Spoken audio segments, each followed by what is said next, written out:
کیا آپ جانتے ہیں کہ ہمارے پیارے نبی حضرت محمد صلی اللہ علیہ وسلم پر پہلی وحی کب نازل ہوئی اور وہ کون سی مبارک جگہ تھی جہاں سے ہدایت کا نور پوری دنیا میں پھیلا؟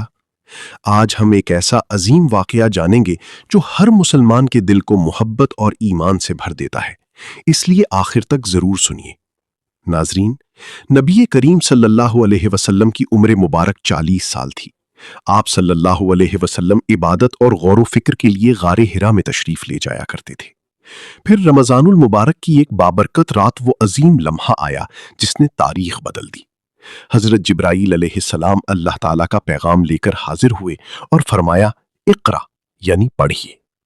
نبی کریم صلی اللہ علیہ وسلم نے فرمایا، میں پڑھنے والا نہیں۔ حضرت جبرائیل علیہ السلام نے دوبارہ فرمایا، اقرا۔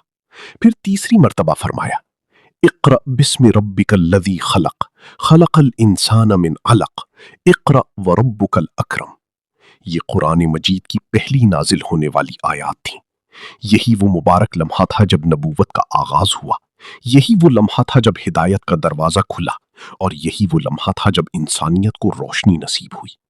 اس واقعے کے بعد نبی کریم صلی اللہ علیہ وسلم گھر تشریف لائے اور فرمایا، مجھے چادر اوڑھا دو۔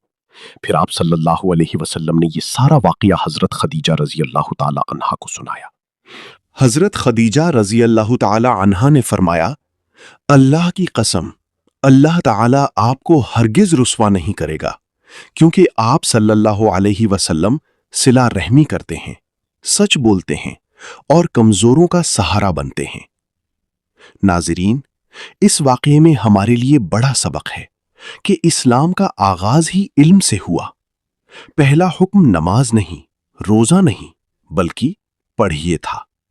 یہ اس بات کی دلیل ہے کہ علم دین اور زندگی دونوں کی بنیاد ہے۔ اب اگر آپ کو یہ ایمان افروز واقعہ پسند آیا ہو تو ویڈیو کو پسند کریں، دوسروں تک پہنچائیں اور ہمارے چینل کو سبسکرائب کرنا نہ بھولیں۔ جزاکم اللہ خیرن۔ السلام علیکم ورحمۃ اللہ وبرکاتہ۔